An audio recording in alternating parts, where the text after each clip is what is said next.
It's a strange thing how certain names fade from the public's memory, yet their stories still ripple beneath the surface, waiting for someone to look back and ask, what really happened? Rosemarie Nitribitt is one of those names. For some, her case is just a footnote in post-war German history, a headline from a distant era. But for others, it's a haunting, unanswered question that refuses to rest. Rosemarie's life was one of contrasts, a climb from hardship to glamour, from the shadows of poverty to the glittering lights of Frankfurt's high society. She had money, influence, and the ear of some of the country's most powerful men. Yet, one autumn afternoon in 1957, she was found dead in her own apartment, her body silent, the air heavy with questions that have never truly been answered. If you imagine the streets of Frankfurt in the late 1950s, you can almost hear the faint echo of jazz spilling from the bars, the steady hum of new cars on the cobblestones, the scent of expensive perfume carried by women in tailored coats. Germany was rebuilding, rising from the devastation of the war, and the wealthy were determined to live beautifully, as if to prove that nothing could touch them again. But beneath that polish, there were secrets, deals made in private rooms, relationships that blurred the lines between power and vulnerability.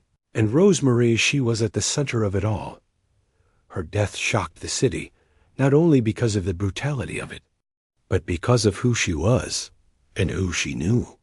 The police launched an investigation that quickly drew in high-profile figures, businessmen, aristocrats, politicians. But instead of clarity, the case became a tangle of contradictions. Theories shifted. Evidence seemed incomplete. And quietly, people began to wonder if some truths were being kept deliberately out of reach. We still don't know for certain what happened inside that apartment in November 1957. Was her killer someone she trusted? Someone from her glittering social circle? Or was it an intruder, a shadow from her past? The answers remain locked away, hidden in time, and perhaps in silence. Tonight, we're going to walk back into Rosemarie's world. We'll explore who she was, the day everything changed, and the investigation that followed. We'll look at the most widely accepted theory and the unsettling possibilities that still linger. And together, we'll ask the same question people have been asking for nearly 7 decades. What happened to Rosemarie Nitribitt? Before she became a headline, before her name was whispered with both admiration and judgment, Rosemarie Nitribitt was simply a young woman trying to find her place in the world. Born on February 1st, 1933, in Düsseldorf, Germany, her early life was far from the opulence she would later be associated with.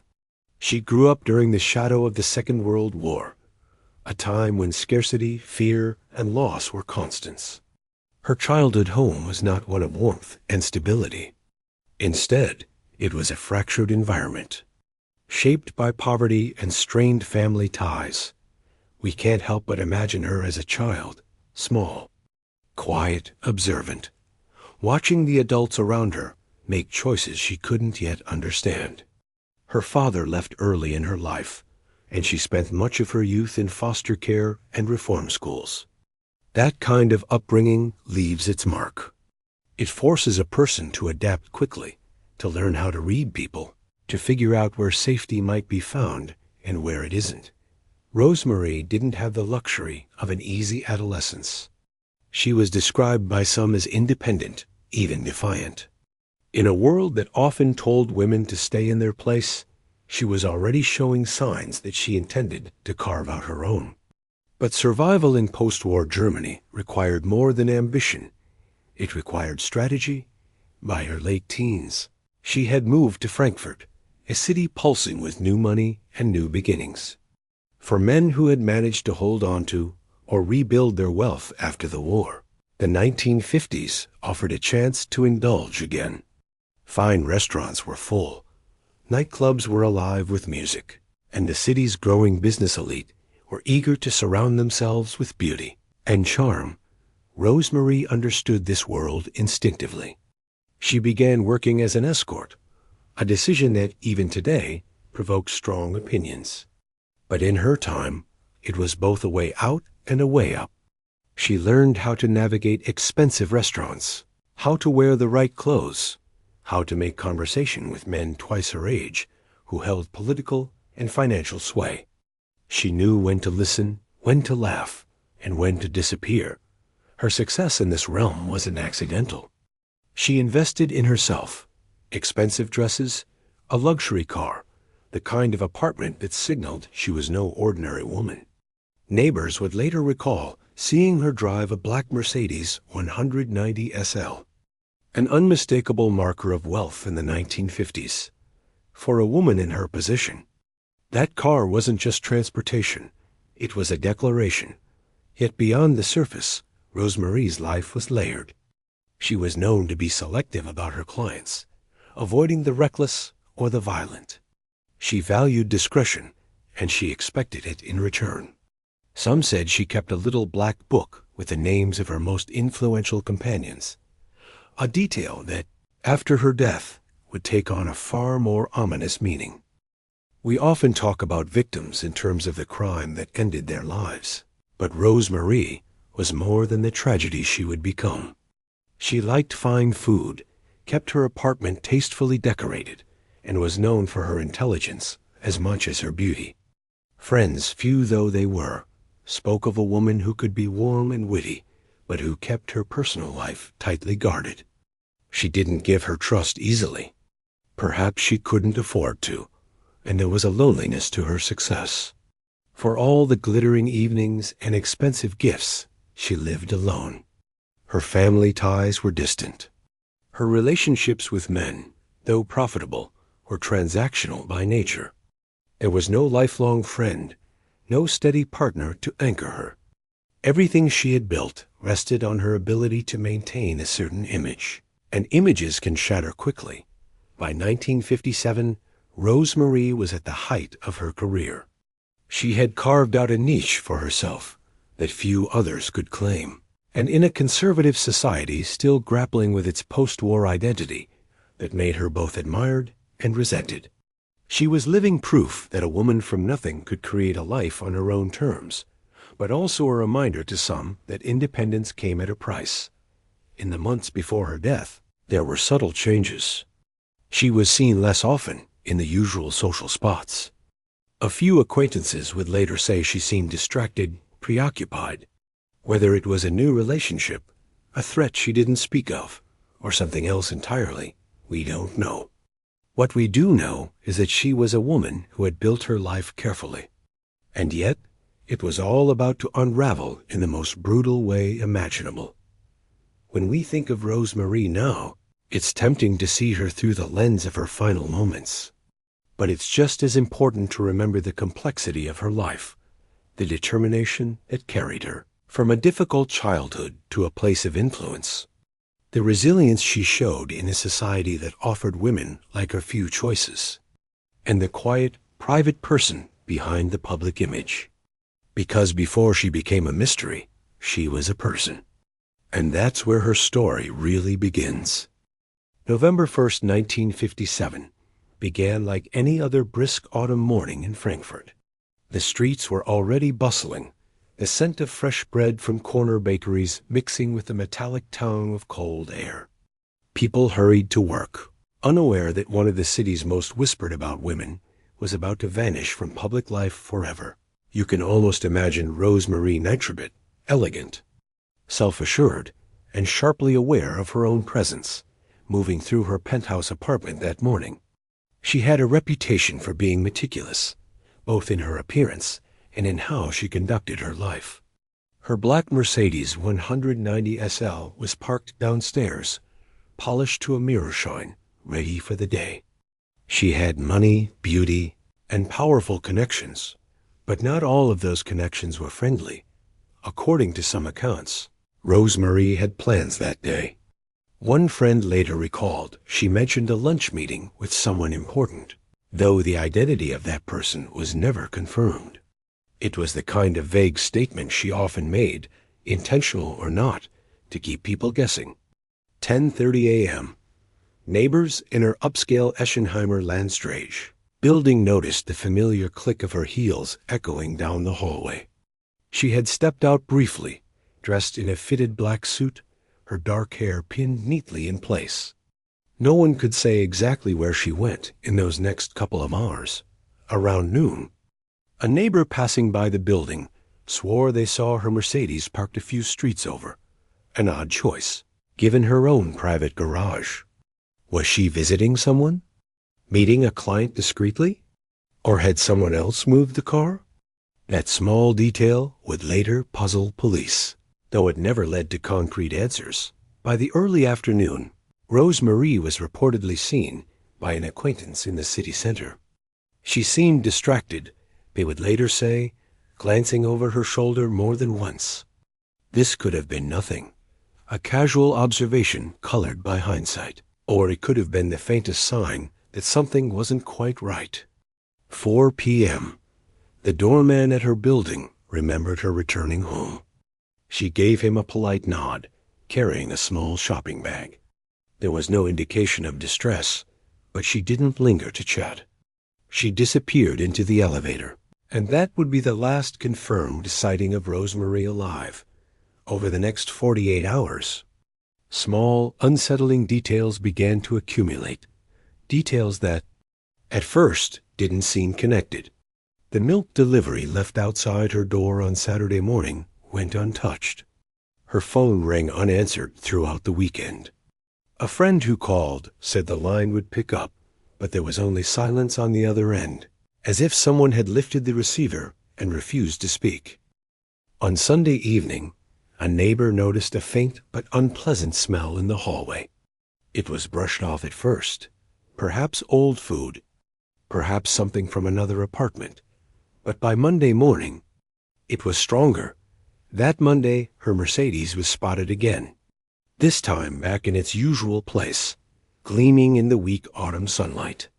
How it had been moved, and by whom, was never established. Some believe it could have been part of an attempt to stage a normal routine, to make it seem like nothing was amiss. By midday Monday, concern had reached a tipping point. A friend and occasional client tried to reach her by telephone repeatedly, growing increasingly uneasy. Finally, with the help of the building's caretaker, they gained access to her apartment. What they found inside was something that would shake Frankfurt to its core. Rosemarie lay lifeless on her bed, the silk sheets rumpled beneath her. She had been dead for some time. The cause, later determined to be strangulation, was not immediately obvious to those who first entered, but the scene carried an undeniable weight of violence. There were signs of a struggle, objects slightly out of place, an overturned chair, and a perfume bottle shattered on the floor. Even more disturbing was the sense of deliberate silence. The apartment wasn't ransacked. Expensive jewelry remained untouched. Her purse, containing a significant sum of cash, was still there. Whatever had happened, robbery wasn't the motive. The timeline, once so ordinary, had now fractured into mystery. Between 4 p.m. Friday and the moment she was discovered on Monday, someone had entered that apartment and ended her life. But who? And why? You can almost picture it, the quiet hum of traffic outside, muffled by heavy curtains, while inside her apartment the air grew colder and heavier with each passing hour. A woman who had navigated the dangerous intersections of wealth, secrecy, and influence had suddenly, violently, been silenced. It's in these hours, the gap between the last time she was seen alive and the moment her body was found, that the case's deepest questions begin. Did she let her killer in willingly, perhaps thinking it was someone she knew well? Was there an argument that spiraled out of control? Or was it something premeditated, the culmination of tensions that had been building unseen? Whatever the truth, November 1st, 1957, marked the moment Rosemarie's carefully constructed world collapsed into tragedy. And as the city buzzed with rumors in the days that followed, the final hours of her life became a subject of endless speculation, a puzzle whose missing pieces may never fully be found. The first official call to police came in the early afternoon of November 3, 1957. By the time investigators arrived at Rosemarie Nitribitt's upscale Frankfurt apartment, the air inside was unnervingly still. Curtains were drawn.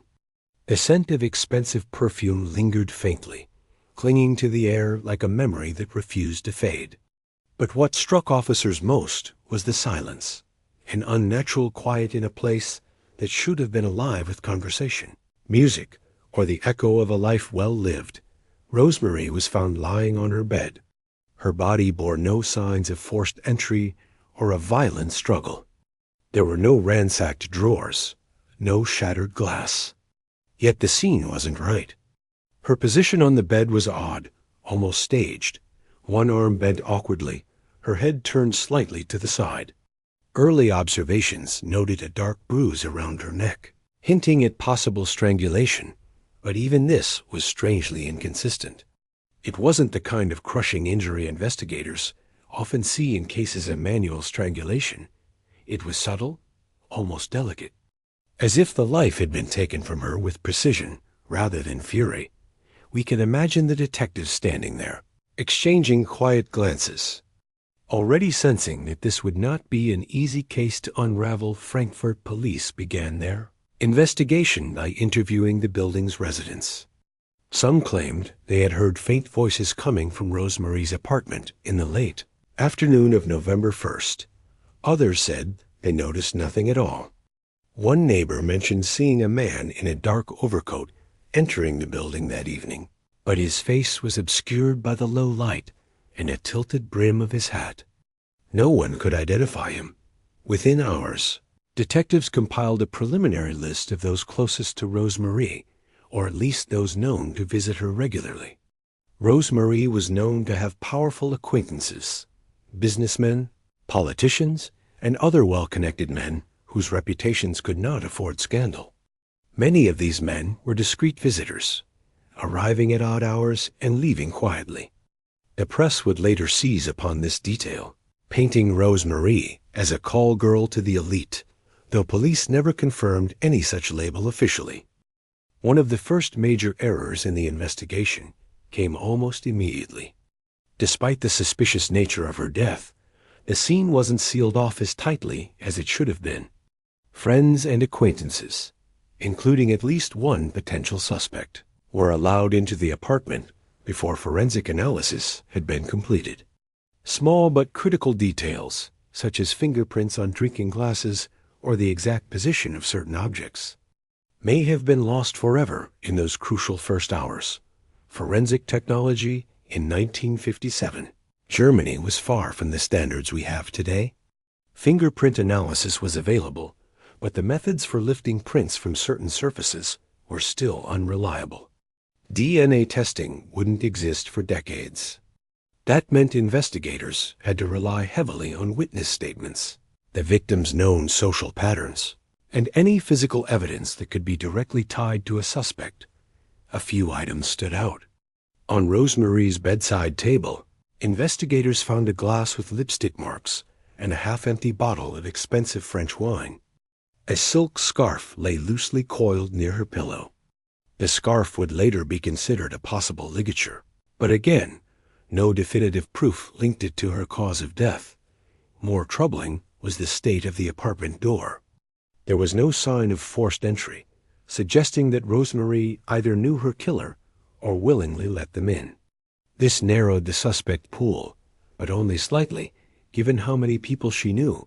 Among the first to be questioned was a wealthy businessman rumored to have been one of Rosemarie's most regular visitors.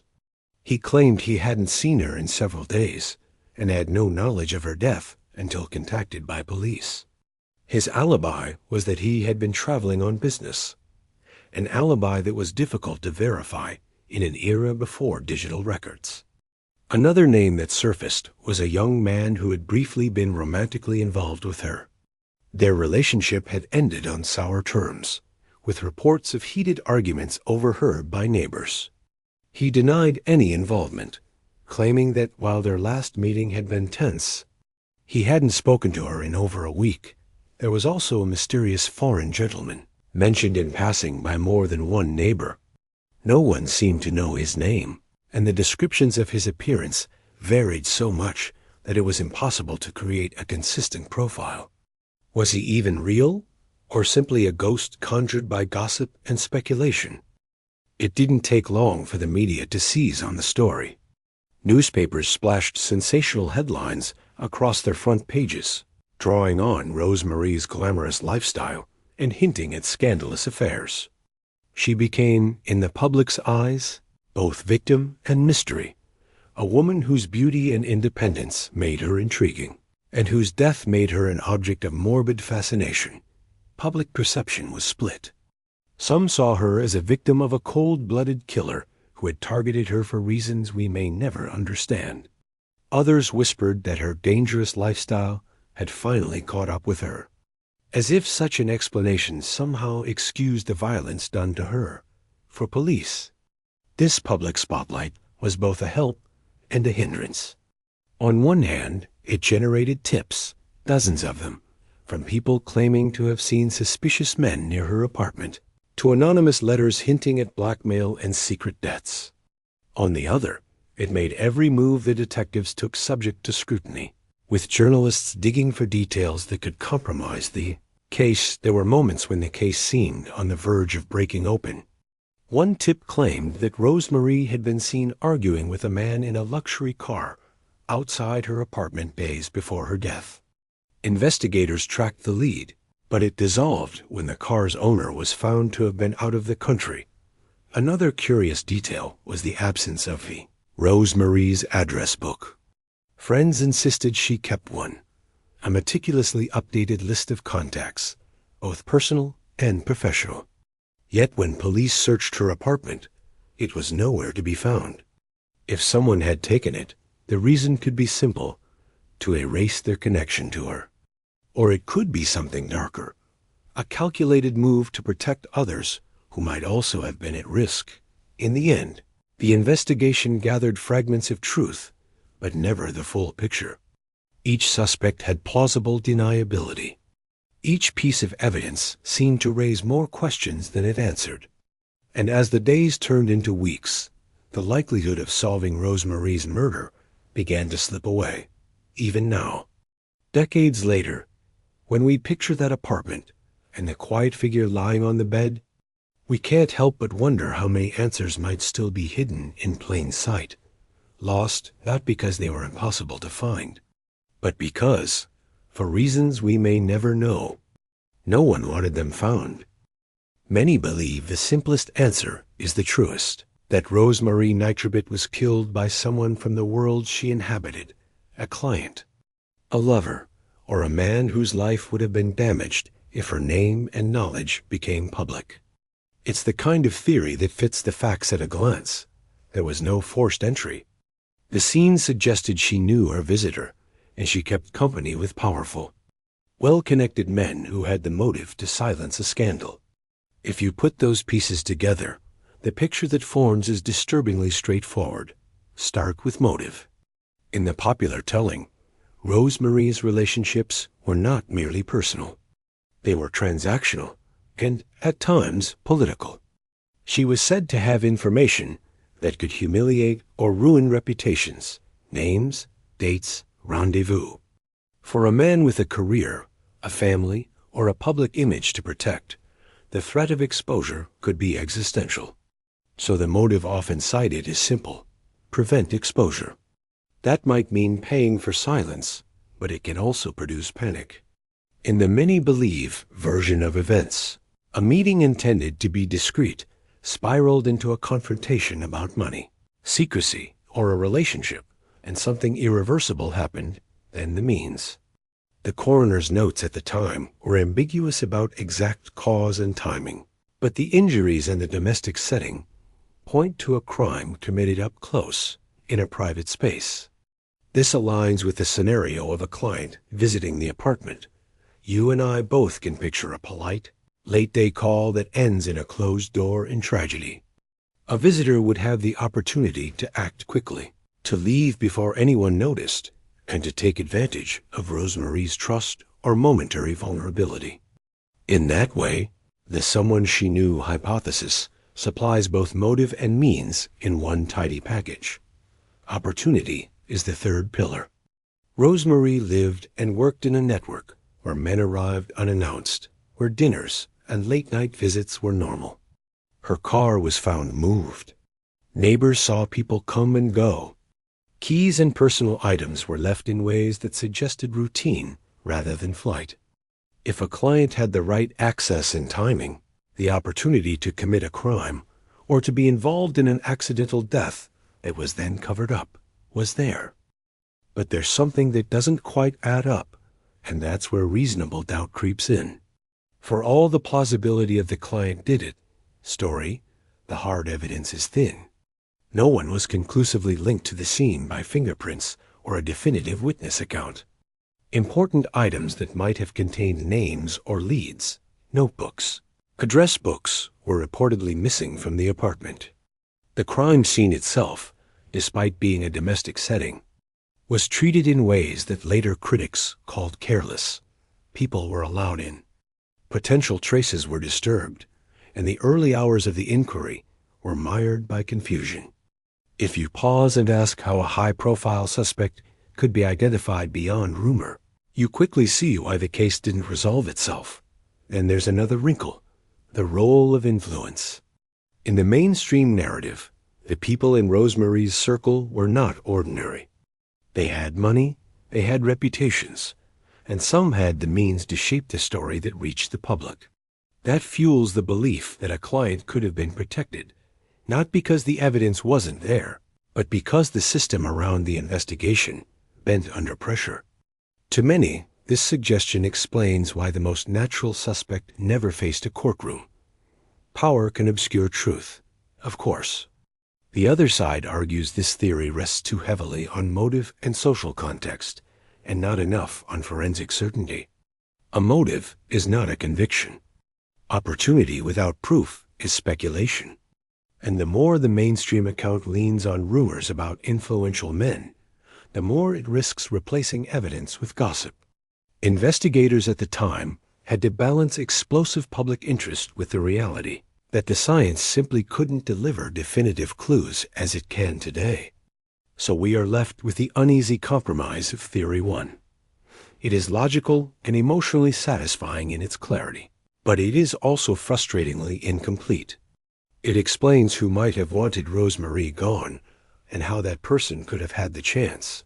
Yet it stumbles on the lack of a smoking gun and on the procedural shadows that clouded the inquiry. Many still cling to it because it makes sense of the scandal. Many doubt it because sense is not the same as proof. In short, the obvious answer feels right, and yet its gaps are the very thing that keep this case alive in our minds. While the prevailing narrative focuses on a client or close associate, there is another theory, one less comfortable and perhaps more unsettling, that has lingered in the background. It doesn't rely solely on Rosemarie's inner circle, but rather on the idea that her death may have been the result of forces operating just outside her immediate life. Not a random crime in the chaotic sense, but something calculated by someone she didn't see coming. It begins with the quiet but persistent rumors that Rosemarie was not just a companion to the powerful. She was, knowingly or not, a link in a chain of influence and leverage. Some have speculated she may have acted, even incidentally, as an information broker. The kind of person who hears things in confidence, perhaps passes them along, or is pressured to do so. If that's true, her death might not have been about romance or scandal at all, but about control. In this version of events, she wasn't silenced for personal reasons, but because she was part of something larger, something that required erasing her entirely. It's hard not to wonder about the odd gaps in the record from those days. Items reportedly missing from her apartment. A notebook here. A list of contacts there may not have been taken by someone worried about infidelity being exposed, but by someone with a deeper stake in what she knew. If a powerful man feared a personal scandal, that would be damaging. But if someone feared exposure of political or financial secrets, that would be catastrophic. The timeline, too, invites questions. Some witnesses described seeing unfamiliar men around the building in the days before her death. These accounts were never confirmed, and police interest in them seemed fleeting. Could it be possible that these strangers were not clients at all, but people sent to watch her, to determine whether she posed a risk? If so, the final visit might not have been a spontaneous argument or crime of passion. It might have been the conclusion of a decision already made. There's also the unsettling matter of how quickly certain investigative threads went cold. Leads that might have traced her contacts beyond the usual circle were not pursued with vigor. Interviews with neighbors and staff yielded hints of people coming and going at unusual hours, but these details barely made it into the official narrative. Was this simple oversight, or was it intentional containment? Skeptics point out that this theory drifts into shadowy territory, where evidence is circumstantial and shaped by hindsight. But for those who find the obvious answer too neat, the unexplained details keep this alternative alive. If Rosemarie had, even inadvertently, become a liability to someone beyond her personal relationships, it would explain the near-clinical precision with which any incriminating evidence vanished. It would also explain why, in a case with so much public intrigue, so little in the way of hard proof has survived. Still, this theory is difficult to prove, and perhaps that's the point. If someone removed her not just from her life, but from the narrative itself, the silences in the record are exactly what you'd expect to find. It may be easier for many to accept the idea of a jealous lover or a desperate client. But the more unsettling possibility is that Rosemarie's death was not the end of a personal drama at all, but the quiet closing of a file in a much larger, hidden story. And in that sense, what happened to her may never be fully explained, not because we can't imagine who might have wanted her gone, but because those who did may have ensured that imagination is all we have. In the weeks following Rosemarie Nitribitt's death, Frankfurt's bustling energy gave way to a peculiar kind of stillness whenever her name was mentioned.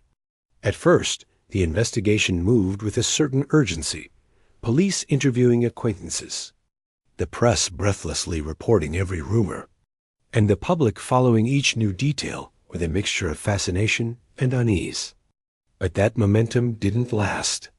Slowly, almost imperceptibly, the case began to lose its grip on the authorities' attention. Some say it was the lack of physical evidence that stalled progress. The crime scene, while initially secured, had already been compromised by the time forensic teams arrived. Neighbors and building staff had passed through the hallway.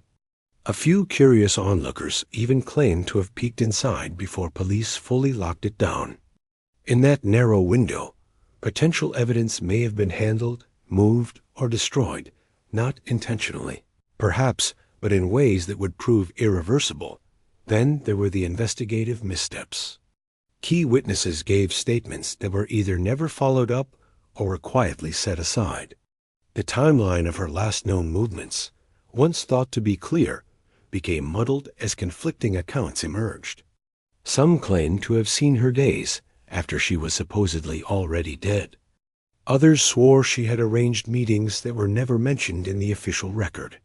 Without certainty, every thread began to fray. Adding to the frustration was the disappearance of certain case materials. Items that might have helped narrow suspects, personal letters, appointment books, even some photographs were reported missing from her apartment. Whether these were taken by her killer, a panicked acquaintance, or someone entirely unrelated remains unknown.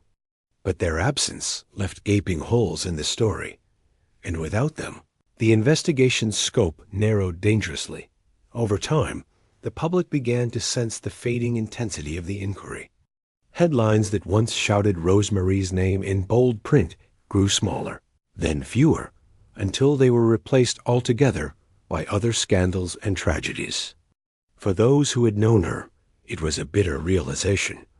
The city's interest had not been in justice, but in spectacle. And now that the spectacle was over, so too was the urgency to find answers. Her friends and surviving relatives carried the weight of that void. They spoke less and less to the press, not because they didn't care, but because they had grown weary of the same questions without progress. Each passing year made the possibility of resolution feel more remote. Memories faded, witnesses passed away, and whatever secrets were locked in the minds of those involved remained untouched. And yet, the case never truly disappeared from the public consciousness. Every so often, an anonymous tip would arrive at the police station, a letter claiming to know the identity of the killer, a phone call insisting a certain man had been seen leaving her building that night. Most were unverifiable, some were outright hoaxes. But each one briefly reignited the hope that maybe, just maybe, the truth might still surface. Occasionally, the idea of reopening the case has been floated, especially with advances in forensic technology. Modern DNA testing, reanalysis of trace evidence, or digital reconstruction of the crime scene could, in theory, reveal something new. But without preserved material to test, and with the original evidence so compromised, such efforts have largely remained theoretical. The lingering mystery has left room for speculation. And in that space, theories have multiplied.